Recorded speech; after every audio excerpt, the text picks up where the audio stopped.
Assalamualaikum warahmatullahi wabarakatuh. Di sebuah desa terpencil di Jawa Tengah, berdiri hutan bambu tua bernama Pring Sedapur. Konon, siapapun yang berani masuk ke sana dan melakukan ritual pesugihan akan mendapatkan kekayaan besar, tapi dengan harga yang mengerikan. Arwah perempuan penjaga hutan, Nyi Ratna Kuning, masih menunggu mereka yang ingin menukar nasib dengan nyawa. Dan malam ini, legenda kelam itu kembali hidup. 3 bulan telah berlalu sejak malam ketika Raga menutup gerbang Pring Sedapur. Desa Wonoarum kini tampak tenang seperti dulu. Angin berhembus lembut, anak-anak kembali bermain di sawah. Dan tak ada lagi kabar tentang orang hilang atau suara gamelan dari hutan bambu. Tapi bagi Raga, kedamaian itu terasa semu. Seperti kabut pagi yang bisa hilang kapan saja. Sejak malam itu hidupnya tak pernah sama. Ia sering merasa diawasi. Kadang-kadang ketika ia menatap cermin, bayangan di balik dirinya bergerak lebih lambat. Ketika ia berjalan sendirian di jalan desa, langkah lain seakan mengikutinya dari belakang. Ia tahu sesuatu masih tertinggal dari peristiwa itu, seperti luka yang belum kering. Suatu malam, Raga duduk di teras rumah Mbah Kendro yang kini sudah kosong. Rumahnya itu menjadi miliknya, tapi ia jarang masuk. Ia hanya duduk di depan menatap hutan bambu yang terlihat samar dari kejauhan. Di pangkuannya, ia menggenggam manik hitam kecil yang ia temukan di sakunya malam itu. Manik itu tampak hidup, kadang hangat, kadang berdenyut seperti nadi. Ia memutuskan untuk memusnahkannya. Dia pergi ke sungai, menunggu hingga tengah malam, lalu melemparkannya ke arus deras. Namun ketika manik itu menyentuh air, suara gemerisik terdengar dari arah hutan. Seperti suara seseorang tertawa lirih. Raga terdiam lalu berkata pelan, "Kau tetap di sini ya? Meski aku sudah mengurungmu." Beberapa hari kemudian, warga desa mulai melaporkan hal-hal aneh. Seorang pencari rumput mendengar gamelan di siang bolong. Seorang ibu melihat bayangan perempuan berambut panjang di sumur tua. Dungin anehnya, setiap malam Jumat Kliwon aroma kemenyan kembali tercium di udara. Raga tahu gerbang itu memang tertutup, tapi tidak sepenuhnya. Nyi Ratna Kuning mungkin sudah terkunci, namun kekuatannya menetes di tanah, meresap dalam akar-akar bambu, menunggu manusia lain yang cukup berani atau cukup serakah untuk membukanya lagi. Sampai suatu malam, seseorang datang mengetuk pintu rumah Raga. Seorang pria muda dengan pakaian kota, wajahnya letih tapi matanya penuh harap. Dia memperkenalkan diri sebagai Damar, cucu dari salah satu korban lama pesugihan Pring Sedapur. "Aku dengar, hanya kau yang tahu bagaimana menutup jalan itu," katanya pelan. "Tapi aku datang bukan untuk menutupnya. Aku ingin membukanya." Raga terdiam. "Untuk apa?" Damar menunduk. "Aku kehilangan segalanya. Usahaku bangkrut, istriku pergi. Kalau memang harus ada harga yang kubayar untuk kembali kaya, aku siap." Raga memukul meja. "Kau gila." "Aku hampir mati menutup gerbang itu. Kau tidak tahu apa yang menunggumu di sana." Damar hanya tersenyum pahit. "Kau tidak paham rasa putus asa, Raga. Kadang, manusia yang kehilangan segalanya tak lagi takut kehilangan nyawa." Malam itu, Raga menatap Damar lama. Di mata pemuda itu, ia melihat pantulan dirinya dulu. Saat masih muda, saat ia juga terjebak dalam keingintahuan dan rasa takut. Gildaunu, tak ada jagat yang bisa menghentikan seseorang yang sudah menetapkan niat di hati. Ketika fajar tiba, Damar sudah pergi. Raga menemukan jejak langkah menuju hutan bambu. Dan di tanah dekat pohon hitam tertua, ada bekas kemenyan baru dibakar. Di situ juga ada bunga 7 rupa yang masih segar. Raga berlari, memanggil-manggil nama Damar, tapi hanya gema suaranya yang menjawab. Dari kejauhan samar terdengar suara gamelan mengalun pelan, lebih halus dari biasanya, tapi membuat bulu kuduk berdiri. Ia tahu apa artinya. Gerbang itu kembali bergetar, bersiap terbuka. Hari-hari berikutnya, kabar aneh kembali merebak di desa. Damar tiba-tiba menjadi kaya raya. Yui membeli tanah mobil dan mendirikan toko besar. Tapi setiap malam, rumahnya gelap dan tetangga sering mendengar suara perempuan tertawa dari dalam. Suatu pagi, Damar ditemukan tewas di depan rumahnya, tanpa darah, tanpa luka. Tubuhnya membiru, matanya membelalak ke arah hutan. Di genggamannya ditemukan sebuah manik hitam, sama seperti yang dulu dimiliki Raga. Raga hanya bisa menatap dari kejauhan saat jenazah Damar dibawa pergi. Ia tahu siklus itu telah dimulai kembali. Tak ada akhir untuk keserakahan manusia. Beberapa minggu kemudian, Raga menulis catatan panjang di buku tua peninggalan Mbah Kendro. Ia menuliskan semua yang terjadi, semua rahasia dan semua cara untuk menutup gerbang Pring Sedapur. Lalu ia menutup buku itu dengan doa dan menyimpannya di peti kayu. Berharap suatu hari nanti seseorang yang berhati bersih bisa membaca dan mengerti. Sebelum menutup peti, ia menulis satu kalimat terakhir di halaman penutup. Pesugihan tidak pernah mati. Dia hanya berpindah dari satu hati manusia ke hati berikutnya. Malam itu, Raga berjalan ke tepi hutan, menatap barisan bambu yang bergoyang lembut di bawah cahaya bulan. Ia menunduk, lalu berbisik. Selama masih ada manusia yang ingin kaya tanpa kerja, Pring Sedapur akan terus bernafas. Angin berhembus pelan. Dendek walami hutai terdengar suara lirih perempuan tertawa. Samar tapi jelas, Raga tersenyum getir. Lalu melangkah pergi meninggalkan desa, meninggalkan legenda yang belum berakhir. Sejak malam itu hidup Sastro berubah perlahan. Ia tak lagi tidur nyenyak. Sering terbangun di tengah malam hanya untuk duduk di serambi, menatap ke arah hutan bambu yang menjulang di kejauhan. Kadang tanpa alasan, ia merasa seolah ada yang mengamatinya dari kegelapan. Sarni memperhatikan perubahan suaminya itu dengan cemas. Tapi setiap kali ditanya, Sastro hanya menjawab singkat, "Aku sedang memikirkan jalan keluar dari kemiskinan kita." Hari-hari berjalan lambat. Sastro mulai jarang bercanda dengan anak-anaknya. Wajahnya tampak murung dan pikirannya sering melayang. Hingga suatu sore ketika ia pulang dari sawah, Sastro kembali bertemu dengan Karto yang tengah duduk di warung kopi. Kali ini Karto tidak banyak bicara. Ia hanya menatap Sastro dengan senyum penuh arti dan berkata, "Kalau kau sudah siap, datanglah ke rumah Mbah Kendro. Dia satu-satunya yang bisa membuka jalan ke Pring Sedapur." Nama Mbah Kendro sudah lama dikenal di Wonoarum sebagai dukun tua yang hidup menyendiri di ujung desa. Orang-orang bilang ia bisa berkomunikasi dengan makhluk halus, bisa menyembuhkan penyakit, tapi juga bisa melakukan ritual gelap yang tak seorang pun berani tanyakan secara langsung.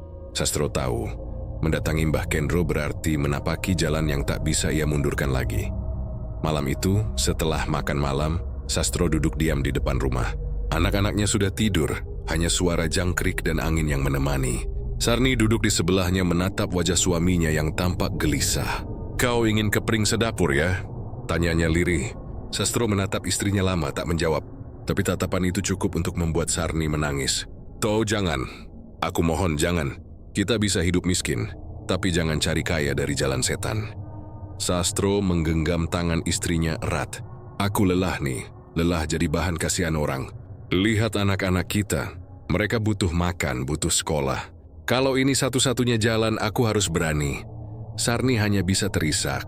Ia tahu suaminya bukan orang nekat, tapi keputusasaan bisa membuat manusia mengabaikan akal dan doa. Beberapa hari kemudian, Sastro memberanikan diri mendatangi rumah Mbah Kendro. Rumah itu berada di tengah kebun pisang, tua dan gelap, dengan bau dupa yang menyengat. Begitu Sastro mengetuk pintu, suara serak terdengar dari dalam. "Masuk saja, aku sudah menunggumu." Mbah Kendro duduk di atas tikar lusuh, matanya tajam, wajahnya keriput seperti kulit kayu. Tanpa banyak basa-basi dia berkata, "Aku tahu niatmu, tapi ketahuilah, hutan Pring Sedapur bukan tempat untuk manusia biasa. Setiap rezeki yang kau minta akan ditukar dengan sesuatu yang berharga. Kau siap kehilangan itu?" Sastro diam menelan ludah. "Aku siap, Mbah. Aku hanya ingin hidup lebih baik." Dukun tua itu mengangguk perlahan lalu mengambil segenggam tanah dari kendi kecil di sampingnya. "Ini tanah dari dasar Pring Sedapur. Bau ini hanya dikenal oleh mereka yang menjaga bambu itu. Kalau kau sungguh berniat, datanglah ke sana malam purnama besok. Bawa ayam cemani, kembang setaman, dan sepotong rambut anakmu yang sulung. Letakkan di bawah rumpun bambu paling besar." Sastro mendengar dengan hati berdebar. Rambut anaknya, ia hampir ragu, tapi mulutnya lebih cepat dari pikirannya. "Baik Mbah, aku akan melakukannya." Sepulangnya dari rumah Mbah Kendro, Sastro berjalan pelan melewati jalan setapak yang gelap. Suara dedaunan dan gemericik sungai kecil di kejauhan terasa aneh malam itu. Setiap langkahnya seperti dituntun oleh kekuatan yang tak terlihat. Dalam benaknya, wajah anak-anaknya terlintas berganti-ganti. Namun bersamaan dengan itu, bayangan rumah besar dan ladang luas juga muncul. Ia merasa sudah terlalu jauh untuk mundur. Keesokan harinya, Sarni curiga karena suaminya menyiapkan sesuatu di dapur. Dupa, kembang 7 rupa, dan seekor ayam hitam yang ia beli dari pasar. "Untuk apa itu, To?" tanya Sarni dengan suara bergetar. Sastro menjawab datar, "Untuk sedekah," namun hatinya tahu itu bukan sedekah, itu sesaji. Menjelang malam purnama, suasana rumah mereka terasa berat. Angin berhembus kencang, dedaunan berisik, dan anjing-anjing di desa menggonggong tanpa sebab. Sarni mencoba menahan Sastro agar tak pergi, tapi ia hanya bisa menangis ketika melihat suaminya membawa bungkusan putih dan berjalan menuju hutan, ditemani sinar bulan yang mulai penuh. Sastro berjalan menembus jalan setapak yang dipenuhi kabut tipis. Setiap langkah terasa semakin dingin. Dari kejauhan, suara bambu berderak seperti ratusan tulang yang patah. Ia tahu dirinya sudah dekat. Di hadapannya kini berdiri deretan bambu raksasa yang menjulang ke langit, membentuk dinding alam yang menelan cahaya. Di tengah hutan, Sastro menemukan satu batang bambu yang lebih besar dari lainnya. Hitam kehijauan seperti berlumut darah kering. Ia meletakkan sesaji di bawahnya. Ayam cemani, bunga setaman, dan sehelai rambut Rini yang ia ambil diam-diam tadi siang. Saat ia menunduk, tiba-tiba angin berhenti. Suara malam lenyap, sunyi menggantung seperti napas yang tertahan. Lalu terdengar bisikan, lirih namun jelas, dari arah belakangnya. Sudah lama tidak ada yang datang. Sastro menoleh cepat, tapi tak ada siapapun di sana. Dari balik bambu, bayangan gelap melintas, bergerak cepat mengitari dirinya. Hawa dingin menyelimuti seluruh tubuhnya, hingga ia nyaris tak bisa bernapas. Lalu suara itu kembali, kali ini di telinganya sendiri. "Kau ingin kaya? Kau ingin bebas dari miskin? Ku bisa memberikannya, tapi satu keturunanmu akan jadi milikku." Sastro terdiam, jantungnya berdegup keras. Ia ingin menolak, tapi lidahnya keluh. Ia tahu ia sudah melangkah terlalu jauh. Aku setuju," katanya dengan suara bergetar. Begitu kata itu terucap, tanah di bawahnya bergetar pelan, dan bambu-bambu di sekelilingnya berderak serempak, seolah tertawa. Dari sesaji yang ia bawa, asap putih melayang ke udara, membentuk wajah samar seorang perempuan berambut panjang. Perempuan itu tersenyum tipis, lalu menghilang bersama angin malam. Sastro berlari pulang dengan napas terengah, tak tahu apakah yang ia alami nyata atau hanya mimpi. Tapi sesampainya di rumah, hal pertama yang dilihatnya membuat tubuhnya gemetar.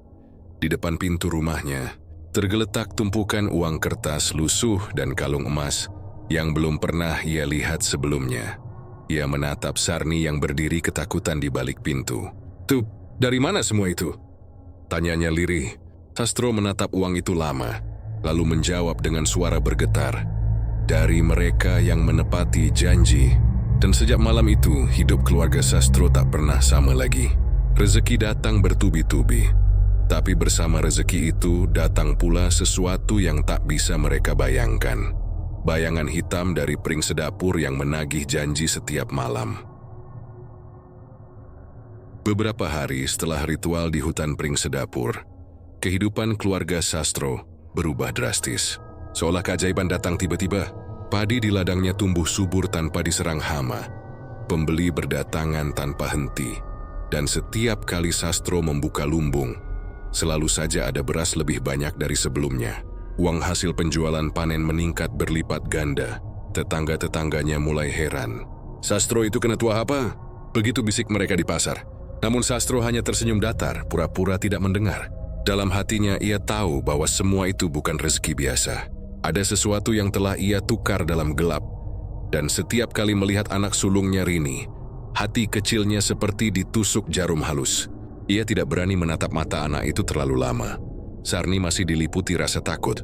Ia jarang bicara dengan suaminya, tapi malam-malamnya kini diisi dengan doa dan air mata. Sejak malam ritual itu, suasana rumah mereka menjadi aneh. Setiap tengah malam, suara bambu beradu terdengar sampai ke dalam rumah. Padahal hutan pring sedapur berada cukup jauh. Kadang pintu rumah bergetar pelan, seperti ada yang mengetuk pelan dari luar. Suatu malam, ketika Sastro baru saja hendak tidur, suara berat memanggil namanya dari luar. "Sastro." Suara itu begitu dalam dan berat seperti keluar dari perut bumi. Dia bangkit dengan jantung berdegup kencang, melangkah keluar rumah. Di sana, di bawah sinar bulan, berdiri sosok yang membuatnya terdiam. Mbah Kendro dukun tua itu berdiri menatapnya dengan mata merah menyala. Sorot matanya dingin dan menembus. "Aku tahu kau sudah melakukannya," katanya pelan. "Tapi kau bodoh karena tak datang padaku setelah itu." Sastro menunduk. "Maafkan saya, Mbah. Saya pikir semua sudah selesai." "Belum," kata Mbah Kendro tegas. "Kau baru membuka pintu. Kau belum tahu apa yang akan masuk." Sastro menelan ludah. Ia tahu kata-kata dukun tua itu bukan ancaman kosong. "Apa maksud Mbah?" Mbah Kendro menghela napas panjang, lalu berjalan pelan ke halaman rumah. "Kau membuat perjanjian dengan penunggu pring sedapur. Setiap rezeki yang kau terima adalah pinjaman, dan setiap pinjaman harus dibayar.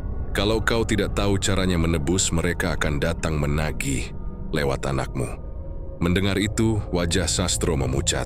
"Apa yang harus saya lakukan, Mbah?" "Datanglah padaku sebelum malam Jumat Kliwon. Kalau tidak, kau akan mendengar tangisan pertama di bawah bambu rumahmu." Kata-kata itu bergema lama di kepala Sastro. Ia berusaha tidur malam itu, tapi setiap kali matanya terpejam, ia mendengar suara langkah kecil di atap rumah, diikuti suara tawa lirih perempuan. Keesokan paginya, ayam peliharaannya mati tanpa sebab, dan di sekitar leher ayam itu terdapat bekas luka kecil, seperti gigitan. Sastro pun segera menemui Mbah Kendro di rumah tuanya di ujung desa. Rumah itu lebih menyerupai gubuk tua dengan dupa menyala di setiap sudut. Begitu masuk, Sastro mencium aroma campuran dupa, tanah basah, dan darah ayam. Di dinding tergantung kain hitam bertuliskan aksara Jawa kuno, dan di tengah ruangan terdapat kendi besar berisi air yang memantulkan bayangan mereka berdua. "Kau terlambat," kata Mbah Kendro sambil duduk bersila. "Mereka sudah menandai rumahmu." Sastro berlutut hampir menangis. "Tolong saya, Mbah, saya tidak tahu harus bagaimana. Saya hanya ingin rezeki, tidak ingin anak saya celaka." Mbah Kendro menatapnya lama, lalu mengambil seikat daun kelor dan mencelupkannya ke kendi. "Ada dua jalan. Pertama, kau harus melakukan upacara penebusan. Tapi itu berisiko karena bisa memancing murka penunggu bambu. Kedua, kau biarkan saja dan bersiap kehilangan salah satu keturunanmu setiap purnama." Sastro menggigil mendengar pilihan itu. Dia merasa terperangkap dalam nasib yang ia buat sendiri. "Saya pilih cara pertama, Mbah. Saya rela lakukan apapun." Dukun tua itu mengangguk pelan. "Baik, tapi ada syaratnya. Kau harus datang ke pring sedapur pada malam Jumat Kliwon. Bawa sesaji lebih besar dari yang pertama. Dan jangan bawa siapapun. Jika kau melihat bayangan hitam di sekelilingmu, jangan menatap. Kalau kau menatap, kau akan hilang sebelum matahari terbit." Sastro menunduk dalam-dalam, berjanji akan mematuhi semua petunjuk itu. Sebelum pulang, Mbah Kendro menatapnya tajam. "Ingat, Sastro, mereka tidak bisa dibohongi. Sekali kau berjanji, seluruh darah keturunanmu menjadi bagian dari perjanjian itu." Sepanjang jalan pulang, Sastro merasa hawa di sekitarnya berubah. Langit tampak redup meski matahari masih bersinar. Angin bertiup membawa aroma bambu basah. Dan dari kejauhan terdengar suara seperti seseorang memanggil namanya perlahan. Ia mempercepat langkah, menutup telinganya, tapi suara itu terus mengikuti. Setibanya di rumah, Sarni memeluknya erat. "Tur, ini demam tinggi sejak siang. Dokter bilang tak ada sebab medis." Sastro menatap anaknya yang terbaring lemah. Keringat dingin membasahi tubuhnya. Ia tahu, ini bukan penyakit biasa. Ini tanda bahwa mereka mulai menagih. Malam itu, Sastro duduk di samping ranjang Rini, menggenggam tangan anaknya yang panas. Setiap kali anak itu menggigil, terdengar suara bambu beradu di luar rumah, padahal angin berhenti. Sarni menangis tanpa suara, sementara Sastro menatap langit-langit. Wajahnya penuh penyesalan. Di kejauhan, gonggongan anjing bersahutan, lalu senyap. Dari celah jendela, angin membawa suara lirih yang seolah berasal dari dalam hutan. Janji telah diucapkan, darah harus dibayar. Sastro memejamkan mata menahan gemetar di dadanya. Zui tahu, malam Jumat Kliwon yang dimaksud Mbah Kendro tinggal 2 hari lagi. Dan malam itu akan menjadi malam yang menentukan. Apakah ia bisa menebus kesalahan, atau justru menjerumuskan keluarganya semakin dalam ke jurang kutukan Pring Sedapur. Malam Jumat Kliwon akhirnya tiba. Udara di desa Wonoarum terasa lebih dingin dari biasanya. Kabut turun lebih cepat, menutupi jalan dan pekarangan rumah-rumah warga. Suara jangkrik mendadak senyap, dan hanya terdengar desir lembut bambu yang bergesekan di kejauhan, seperti bisikan samar dari dunia lain. Sastro berdiri di depan rumahnya, memandangi langit yang dipenuhi awan kelabu. Di tangannya tergenggam bungkusan putih berisi sesaji, kepala ayam cemani, kembang setaman 7 rupa, segelas air kendi, sebutir telur ayam kampung, dan sehelai rambut anaknya, Rini, yang ia ambil dari sisiran pagi tadi. Matanya kosong, wajahnya pucat. Di dalam dadanya berkecamuk rasa takut dan penyesalan. Namun semuanya sudah terlambat. Sarni berlutut di depan pintu, memegangi tangan suaminya yang dingin. "Jangan pergi toh, aku mohon. Kita bisa pergi dari desa ini. Kita bisa mulai lagi dari awal," ucapnya dengan suara gemetar. Sastro menunduk, menatap istrinya dengan mata sendu. "Kalau aku tidak pergi malam ini, mereka akan mengambil Rini. Aku tidak bisa biarkan itu terjadi." Ia menarik tangannya perlahan, lalu berjalan menuju arah hutan. Setiap langkahnya terasa berat, seolah bumi menolak kepergiannya. Jalan menuju hutan Pring Sedapur gelap dan berkabut. Bulan purnama yang seharusnya bersinar terang justru tampak pucat, seperti diselimuti kabut darah. Angin berembus lembab membawa aroma tanah basah dan dupa yang samar. Dari kejauhan suara aneh terdengar. Tidak jelas apakah itu suara hewan malam atau bisikan manusia yang tertawa pelan. Setibanya di tepi hutan, Sastro melihat Mbah Kendro sudah menunggunya. Dukun tua itu duduk di atas batu besar, mengenakan kain hitam yang menutupi hampir seluruh tubuhnya. Di depannya, api kecil dari dupa menyala, mengeluarkan asap putih berputar naik ke langit. "Kau datang juga," ujar Mbah Kendro pelan tanpa menatap. "Kau masih punya waktu sebelum mereka menagih." Sastro menunduk dalam-dalam. "Saya siap, Mbah. Tolong selamatkan anak saya." Mbah Kendro menatapnya lama, lalu mengangguk. "Letakkan sesajimu di tanah. Jangan bicara apapun setelah aku mulai membaca mantra. Apapun yang kau lihat, dengar, atau rasakan, jangan menoleh." Sastro menurut. Dia meletakkan sesaji di bawah batang bambu hitam yang menjulang paling tinggi. Dari bidengit keluar aroma anyir, seperti darah kering. Mbah Kendro mulai membakar dupa sambil merapal mantra dalam bahasa Jawa kuno yang tak Sastro pahami. Angin tiba-tiba berhenti, dan seketika udara di sekitar mereka menjadi berat. Tiba-tiba dari dalam hutan, terdengar suara bambu patah bersahutan. Tanah bergetar ringan. Sastro menggenggam lututnya erat-erat, menunduk sambil memejamkan mata. Namun si rasa penasaran menguasainya. Ia menoleh sedikit, hanya sekejap, dan itu sudah cukup membuat darahnya berdesir hebat. Di antara kabut, tampak sosok perempuan berambut panjang berdiri di bawah rumpun bambu. Wajahnya samar, tapi matanya menyala hijau seperti batu giok. Kulitnya pucat, bibirnya tersenyum menampakkan gigi runcing. Suara lembutnya meluncur dari arah yang tak jelas. "Sastro, kau memanggilku lagi." Sastro mundur satu langkah, tapi tubuhnya kaku. Dia ingin berteriak, namun tak ada suara keluar. Perempuan itu melangkah mendekat. Setiap langkahnya membuat tanah bergetar ringan. Mbah Kendro menghentakkan tongkatnya ke tanah dan berteriak, "Jangan tatap matanya! Ia bukan untukmu." Bibi hidup mendadak membesar, lalu padam seketika. Gelap total menyelimuti mereka. Dalam kegelapan itu, suara tawa perempuan bergema, panjang dan menggema di setiap sudut hutan. Setelahnya terdengar jeritan Mbah Kendro keras dan serak. "Mereka datang. Jangan bergerak, Sastro." Sastro menutup telinga, tapi dari segala arah muncul suara langkah-langkah kecil, seperti ratusan orang berjalan di sekitar mereka. Angin dingin menerpa wajahnya, membawa aroma amis dan tanah kubur.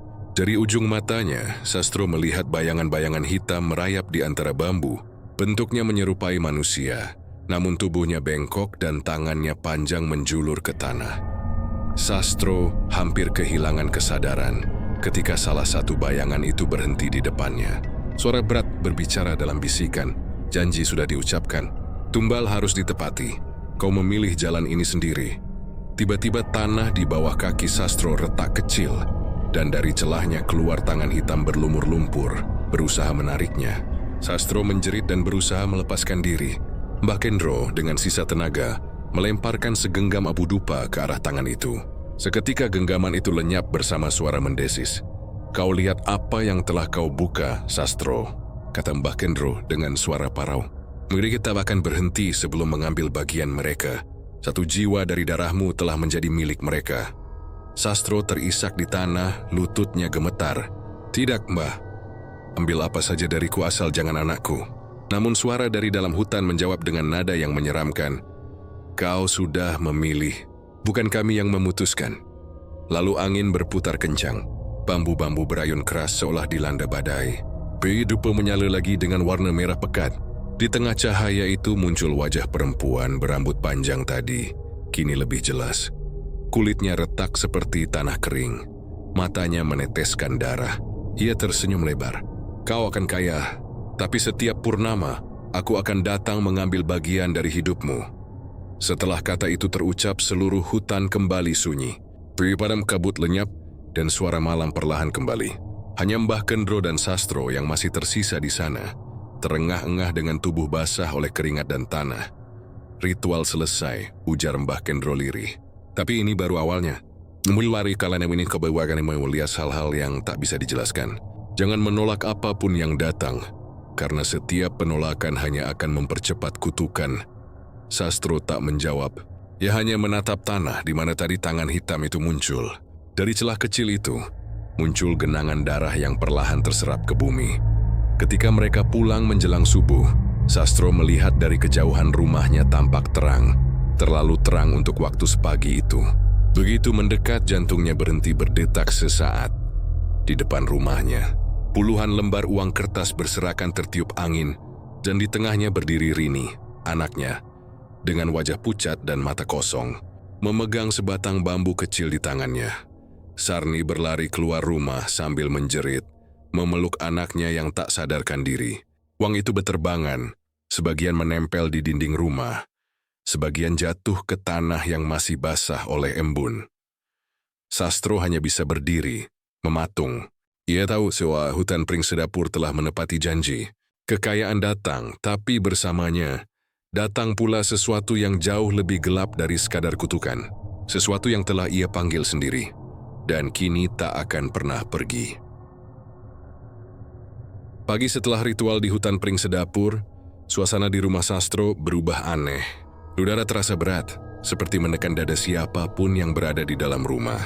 Namun sesuatu yang lebih mencolok segera terjadi. Halaman rumah mereka tiba-tiba penuh dengan uang. Uang lusuh, beberapa robek, tapi jumlahnya sangat banyak. Tumpukan itu seakan muncul begitu saja, menggunung hingga menutupi separuh teras. Sarni terpaku, tak percaya pada pandangan matanya. Astagfirullah, dari mana semua ini? Sastro tak menjawab. Yon menatap uang itu dengan mata kosong, tangan gemetar. Yani Tomatselo ini bukan rezeki biasa. Ini adalah bagian awal dari perjanjian yang telah ia lakukan. Dalam hitungan hari, kehidupan keluarga Sastro berubah drastis. Rumahnya yang dulu reot mulai direnovasi. Ia membeli tanah, hewan ternak, dan bahkan membuka usaha sembako. Warga desa yang dulu memandang rendah, kini menyanjungnya setinggi langit. Wah, Sastro memang sakti. Doa-doanya makbul, kata mereka dengan iri bercampur kagum. Namun di balik semua itu, ada sesuatu yang tak bisa dijelaskan. Malam-malam keluarga Sastro kini tak pernah benar-benar tenang. Kadang terdengar langkah kaki di halaman saat semua orang sudah tidur. Kadang suara tawa perempuan lirih muncul dari arah dapur. Pernah suatu malam, Rini menjerit ketakutan karena melihat ibu lain duduk di samping ranjangnya. Dengan wajah pucat dan rambut panjang menjuntai ke lantai. Sarni mulai sering sakit. Badannya dingin, wajahnya pucat. Aku sering dengar suara perempuan memanggil namamu tuh. Katanya lemah suatu malam. Dia bilang waktumu hampir tiba. Sastro mencoba menyangkal. Itu cuma mimpi nih, jangan pikir macam-macam. Namun dalam hatinya ia tahu semuanya nyata. Setiap kali bulan purnama datang, bayangan perempuan berambut panjang dari hutan itu selalu muncul di dekat sumur belakang rumah. Ia berdiri di sana diam, hanya menatap. Pada bulan purnama kedua setelah ritual, kejadian paling mengerikan terjadi. Malam itu angin berhembus kencang. Bambu-bambu di belakang rumah berderak keras seolah diguncang oleh kekuatan tak kasat mata. Sastro terbangun dari tidurnya, mendengar suara seperti seseorang sedang memanggil pelan dari luar. Sastro. Suara itu lembut tapi menembus dinding hati. Ia berjalan keluar dengan kaki gemetar. Di halaman, Rini berdiri tanpa alas kaki, matanya terpejam. "Rini," seru Sastro. Tapi anak itu tidak menjawab. Dari arah sumur, kabut tebal muncul. Dan di tengah kabut itu tampak sosok perempuan berambut panjang. Sosok yang sama yang muncul di hutan. Ia tersenyum samar. "Waktunya sudah tiba," katanya dengan suara seperti desir angin. "Kau sudah menikmati bagianku. Kini giliranku menagih." Sastro berlari memeluk anaknya. "Jangan ambil dia. Ambil aku saja." Perempuan itu tertawa pelan. "Janjimu tak menyebutkan siapa. Aku hanya mengambil yang paling murni dari darahmu." Tiba-tiba Rini membuka matanya, dan matanya kini berwarna hitam pekat. Dia menatap ayahnya dengan wajah datar, lalu berkata dengan suara yang bukan suaranya, "Ayah, kenapa kau jual aku?" Sastro menjerit, berusaha memeluk anaknya, tapi tubuh Rini tiba-tiba menghilang dalam kabut. Sarni berlari keluar, menangis histeris. Mereka mencari kemana-mana, namun tak menemukannya. Hanya selembar kain kecil milik Rini yang tersangkut di bambu belakang rumah, basah oleh embun dan sedikit darah di ujungnya. Pagi harinya, warga menemukan Sastro duduk di tepi sumur tanpa bicara. Matanya kosong, rambutnya berantakan, dan tangannya menggenggam kuat kain kecil itu. Di sekelilingnya, uang-uang hasil pesugihan semalam terbakar menjadi abu tanpa api. Sejak hari itu, keluarga Sastro tak pernah sama. Sarni menjadi linglung, sering berbicara sendiri. Kadang ia berdiri di depan sumur, tersenyum sambil berbisik, "Rini, pulanglah nak." Sementara Sastro menutup diri dari dunia luar. Ia tak lagi ke ladang, tak lagi bergaul. Di malam hari, warga sering melihat lampu rumahnya menyala. Dan dari dalam terdengar suara tangis dan bisikan perempuan. Desa Wonoarum mulai kembali berbisik-bisik. "Itu balasan dari pesugihan Pring Sedapur," kata mereka pelan. "Kalau sudah diberi tak boleh menolak. Kalau menolak, tumbalnya diambil." Tahun berganti tapi rumah Sastro tetap berdiri sunyi. Tanahnya kembali tandus, pohon bambu di belakang rumah tumbuh lebih lebat dari sebelumnya, seolah menyembunyikan sesuatu. Kadang, anak-anak desa yang bermain di dekat situ mendengar suara tawa kecil dari dalam rumpun bambu. Mereka bilang itu suara anak kecil yang memanggil, "Ayah, ayah." Dan setiap kali bulan purnama tiba, warga tak berani lewat dekat rumah itu. Karena di bawah cahaya rembulan, mereka sering melihat bayangan perempuan berambut panjang duduk di sumur, menggendong sesuatu di pelukannya. Sejak hilangnya Rini, suasana desa Wonoarum tak pernah sama lagi. Angin yang dulu membawa aroma padi kini terasa berat dan dingin, seperti mengandung kabut duka. Warga jarang keluar malam. Setiap kali bulan purnama muncul di langit, desa itu berubah menjadi tempat yang sunyi dan mencekam, seolah seluruh alam menahan napas. Kabar tentang keluarga Sastro menyebar cepat. Ada yang bilang mereka diganggu arwah anaknya. Ada pula yang percaya bahwa itu akibat perjanjian gelap dengan penunggu Pring Sedapur. Tapi meski semua orang tahu bahaya yang mengintai, tetap saja ada yang tergoda. Harta memang selalu lebih kuat dari rasa takut. Beberapa bulan setelah kejadian itu, seorang lelaki bernama Karto datang ke rumah Mbak Kendro. Cuma seorang pedagang kayu yang usahanya bangkrut. "Saya sudah kehilangan segalanya, Mbah. Anak istri saya lapar, tolong ajari saya seperti Sastro dulu." Mbak Kendro menatap Karto lama. Mata tuanya redup tapi tajam. "Kau tahu akibatnya?" Karto mengangguk cepat. "Asal saya bisa bangkit lagi, apapun akan saya bayar." Mbah Kendro menghela napas panjang. "Orang bodoh seperti kalian tak pernah belajar. Harta yang datang dari dunia bawah tidak pernah gratis. Setiap kepingnya ada darah, setiap rezekinya ada nyawa yang menjerit." Namun ketika Karto bersujud di hadapannya, dukun tua itu akhirnya mengalah.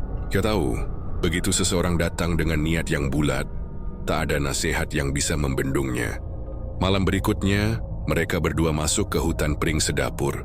Ritual dilakukan di tempat yang sama, di bawah batang bambu hitam, yang konon menjadi pintu ke dunia gaib. Tapi kali ini Mbak Kendro merasa sesuatu berbeda. Angin berputar lebih cepat, suara bambu lebih nyaring, dan aroma darah terasa lebih kuat dari biasanya.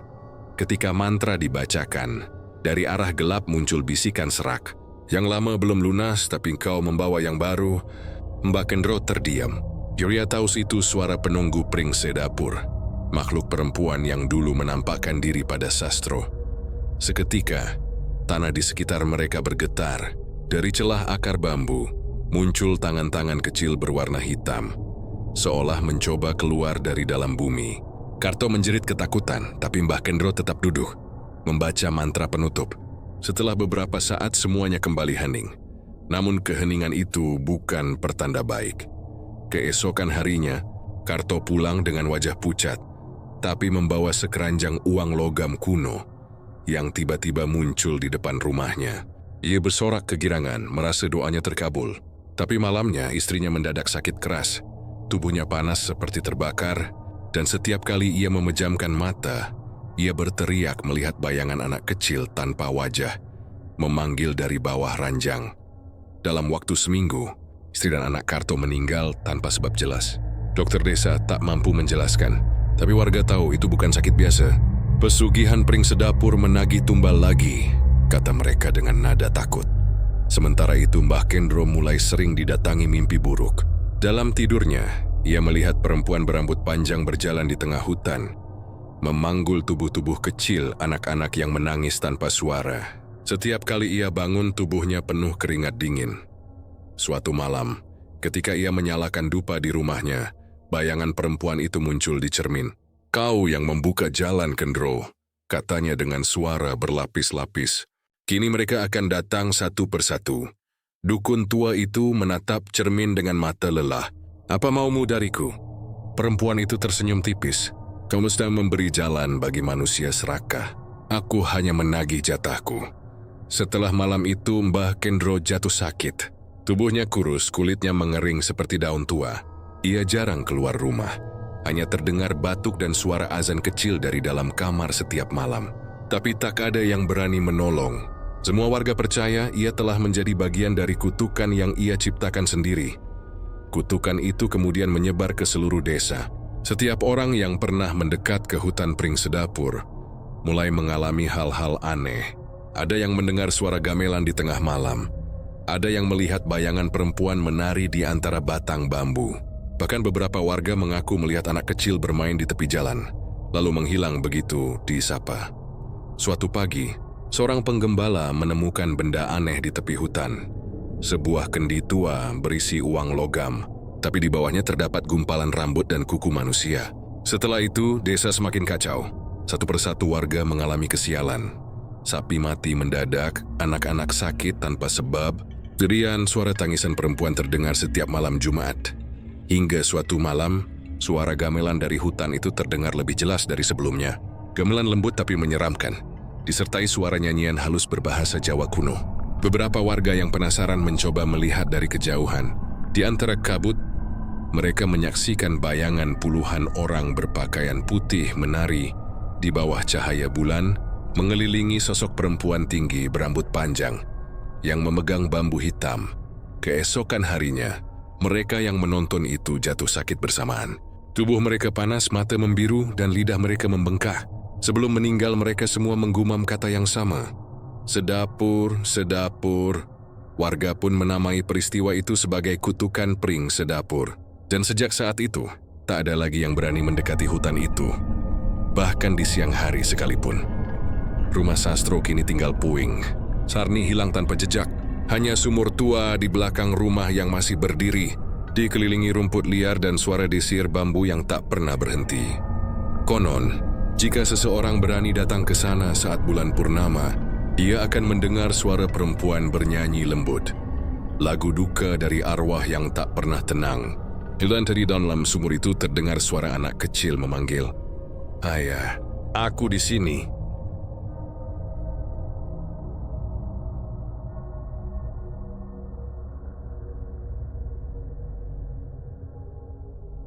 Mbah Kendro semakin lemah. Tubuhnya yang dulu tegap kini tinggal tulang dibalut kulit pucat. Rambutnya memutih, matanya keruh seperti kaca buram.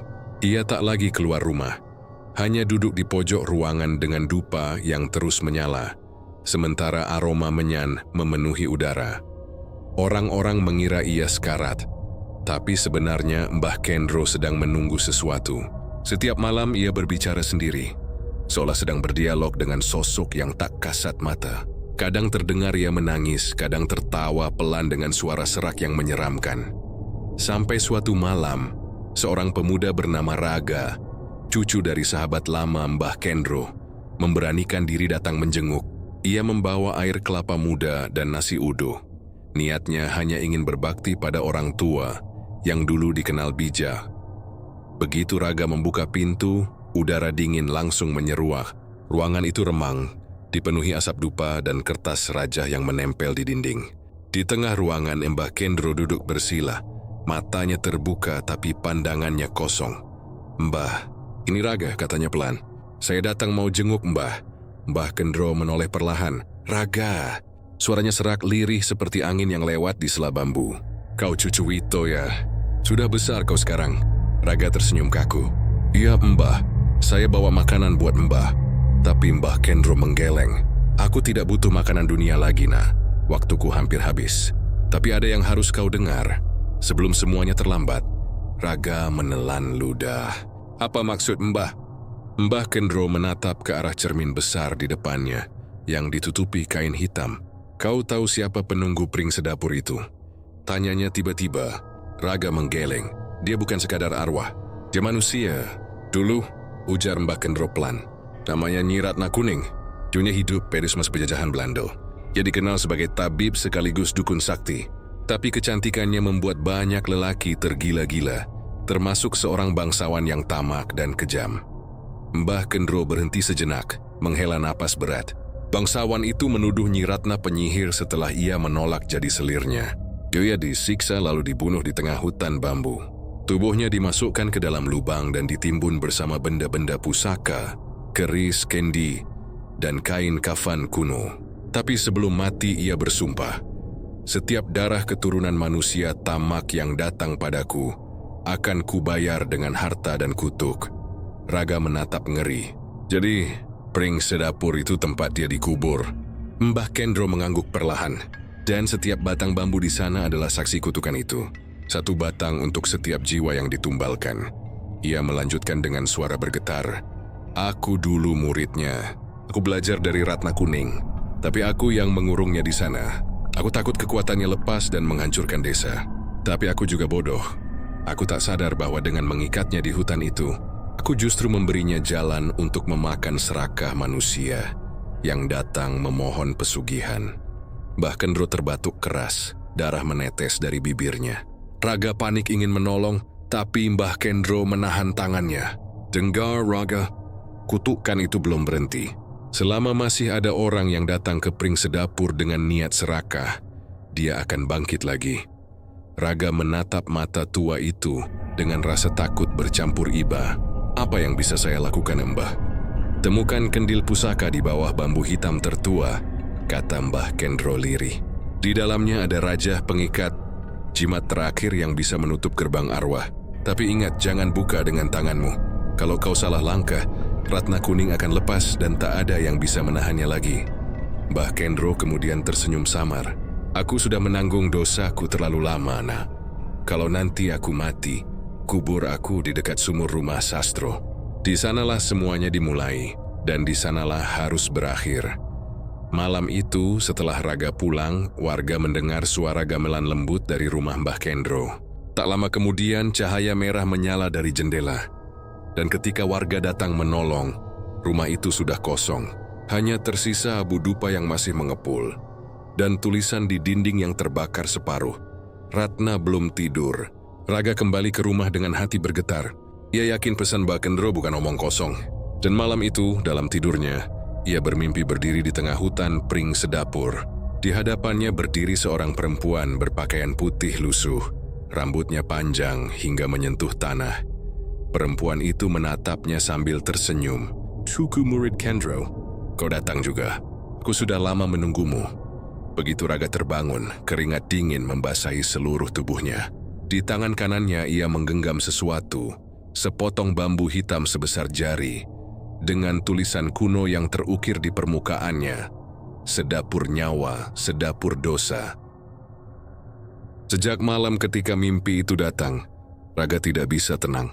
Setiap kali ia memejamkan mata, bayangan Nyi Ratna Kuning selalu muncul. Wajah pucatnya, senyumnya yang samar, dan suara lembut yang terus berbisik, "Aku menunggumu di pring sedapur." Raga mencoba mengabaikan, tapi firasat buruk semakin kuat. Anehnya, setiap kali ia lewat dekat hutan itu, bulu kuduknya berdiri, dan ia bisa mendengar suara gamelan yang hanya ia sendiri yang dengar. Seperti ada kekuatan yang memanggil, menariknya untuk datang. Suatu sore, langit mendung berat. Angin bertiup dari arah hutan, membawa aroma kemenyan dan tanah basah. Raga memutuskan sudah saatnya menepati pesan terakhir Mbah Kendro. Ia membawa sebotol air kelapa, seikat bunga 7 rupa, dan rajah doa yang ditulis di daun lontar.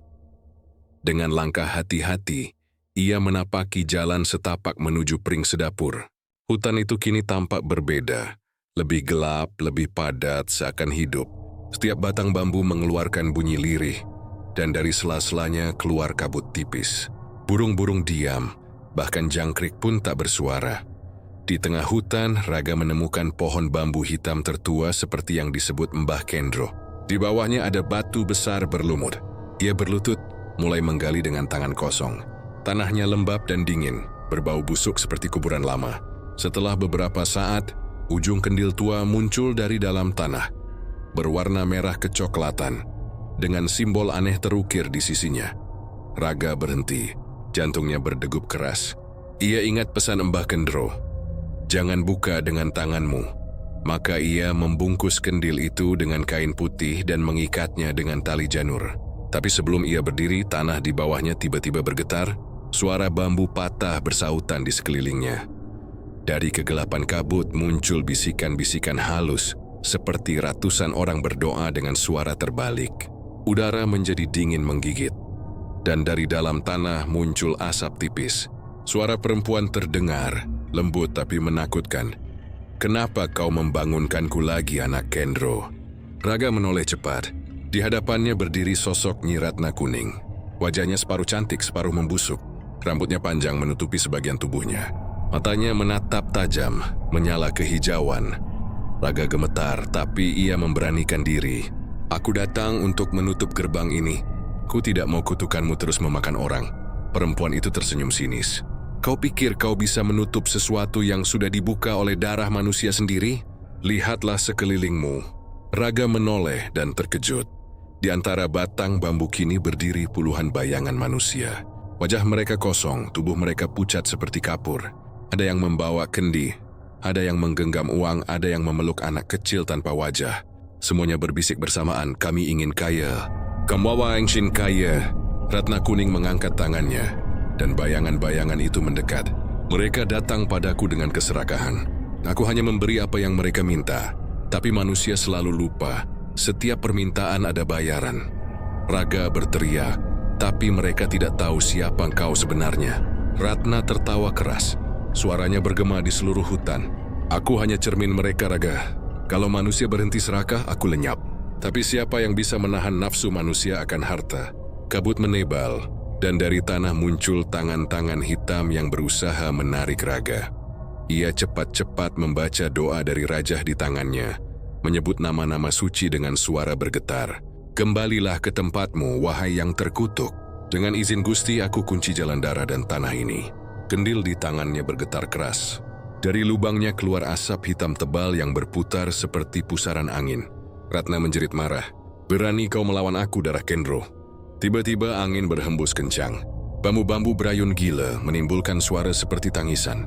Tanah di bawah kaki Raga terbuka, menampakkan cahaya merah dari dalam bumi. Hyuk hampir terjatuh, tapi berpegangan pada akar bambu. Dengan sisa tenaga, ia melempar kendil itu ke tengah lubang dan mengucap doa terakhir. Dengan nama yang maha kuasa, tertutuplah gerbang antara dunia ini dan dunia kelam. Suara ledakan keras mengguncang hutan. Cahaya merah menyala lalu padam seketika. Ratna menjerit panjang, tubuhnya terbelah jadi kabut hitam yang tersedot masuk ke dalam bumi. Bersama bayangan-bayangan lain, semua lenyap dalam hitungan detik. Ketika sunyi kembali, Raga tergeletak lemah di tanah. Udara hutan terasa lebih ringan, dan suara malam mulai terdengar lagi. Tapi dari dalam tanah masih keluar aroma kemenyan samar, tanda bahwa sesuatu belum sepenuhnya hilang. Raga menatap langit, mencoba bernapas. Bulan muncul dari balik awan, sinarnya pucat keperakan. Di bawah sinar itu, batang bambu hitam tertua tampak retak, seolah kehilangan nyawa. Ia tahu untuk sementara gerbang telah tertutup. Namun saat ia berjalan keluar dari hutan, ia mendengar sesuatu di belakangnya. Suara kecil, lirih seperti anak kecil memanggil, "Raga, jangan tinggalkan aku." Ia menoleh cepat tapi tak ada siapa pun. Hanya daun bambu bergoyang pelan. Raga menatap sekali lagi ke arah hutan lalu berbisik, "Istirahatlah, Nyi Ratna, semoga kau temukan damai yang tak pernah kau punya." Namun saat ia melangkah pulang, di saku bajunya ia menemukan benda kecil yang belum pernah ia lihat. Sebutir manik hitam, licin dan dingin. Di permukaannya tertulis satu kalimat samar yang seolah membara. Gerbang tidak pernah benar-benar tertutup.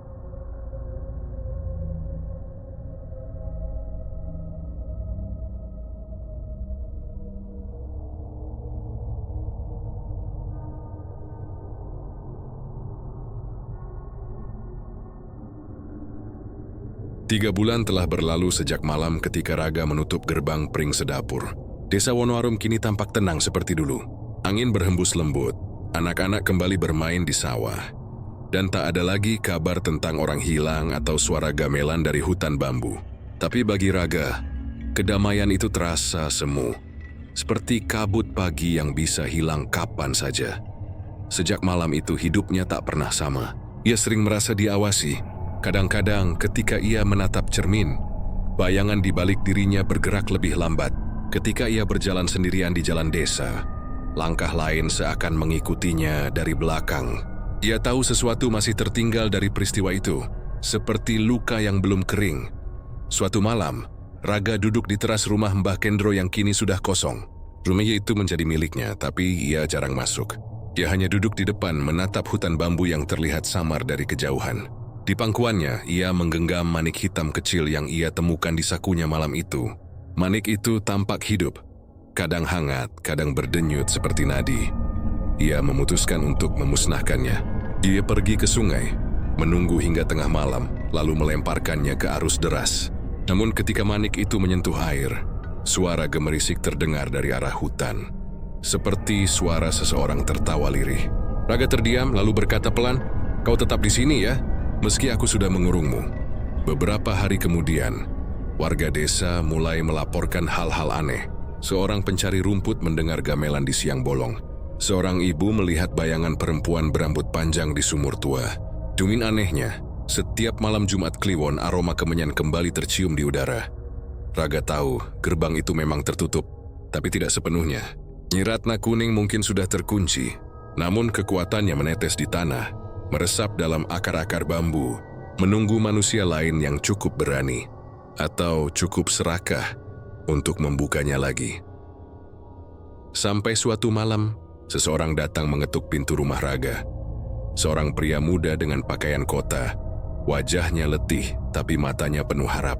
Ia memperkenalkan diri sebagai Damar, cucu dari salah satu korban lama pesugihan Pring Sedapur. "Aku dengar, hanya kau yang tahu bagaimana menutup jalan itu," katanya pelan. "Tapi aku datang bukan untuk menutupnya. Ku ingin membukanya." Raga terdiam. "Untuk apa?" Damar menunduk. "Aku kehilangan segalanya. Usahaku bangkrut, istriku pergi. Kalau memang harus ada harga yang kubayar untuk kembali kaya, aku siap." Raga memukul meja. "Kau gila. Aku hampir mati menutup gerbang itu. Kau tidak tahu apa yang menunggumu di sana." Damar hanya tersenyum pahit. "Kau tidak paham rasa putus asa, Raga. Kadang, manusia yang kehilangan segalanya tak lagi takut kehilangan nyawa." Malam itu, Raga menatap Damar lama. Di mata pemuda itu, ia melihat pantulan dirinya dulu. Saat masih muda, saat ia juga terjebak dalam keingintahuan dan rasa takut. Yudhaunu, tak ada sesuatu yang bisa menghentikan seseorang yang sudah menetapkan niat di hati. Ketika fajar tiba, Damar sudah pergi. Raga menemukan jejak langkah menuju hutan bambu. dan di tanah dekat pohon hitam tertua, ada bekas kemenyan baru dibakar. Di situ juga ada bunga 7 rupa yang masih segar. Raga berlari, memanggil-manggil nama Damar, tapi hanya gema suaranya yang menjawab. Dari kejauhan samar terdengar suara gamelan mengalun pelan, lebih halus dari biasanya, tapi membuat bulu kuduk berdiri. Ia tahu apa artinya. Gerbang itu kembali bergetar, bersiap terbuka. Hari-hari berikutnya, kabar aneh kembali merebak di desa. Damar tiba-tiba menjadi kaya raya. Yui membeli tanah mobil dan mendirikan toko besar. Tapi setiap malam, rumahnya gelap dan tetangga sering mendengar suara perempuan tertawa dari dalam. Suatu pagi, Damar ditemukan tewas di depan rumahnya, tanpa darah, tanpa luka. Tubuhnya membiru, matanya membelalak ke arah hutan. Di genggamannya ditemukan sebuah manik hitam, sama seperti yang dulu dimiliki Raga. Raga hanya bisa menatap dari kejauhan saat jenazah Damar dibawa pergi.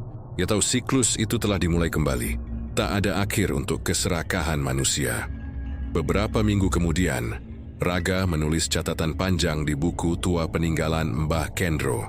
Ia menuliskan semua yang terjadi, semua rahasia dan semua cara untuk menutup gerbang Pring Sedapur. Lalu ia menutup buku itu dengan doa dan menyimpannya di peti kayu.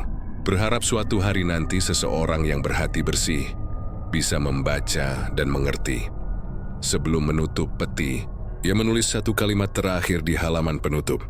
Pesugihan tidak pernah mati. Dia hanya berpindah dari satu hati manusia ke hati berikutnya. Malam itu, Raga berjalan ke tepi hutan, menatap barisan bambu yang bergoyang lembut di bawah cahaya bulan. Ia menunduk, lalu berbisik, selama masih ada manusia yang ingin kaya tanpa kerja, Pring Sedapur akan terus bernafas. Angin berhembus pelan. Dendek Walnami Hutai terdengar suara lirih perempuan tertawa. Samar tapi jelas, Raga tersenyum getir. Lalu melangkah pergi meninggalkan desa, meninggalkan legenda yang belum berakhir.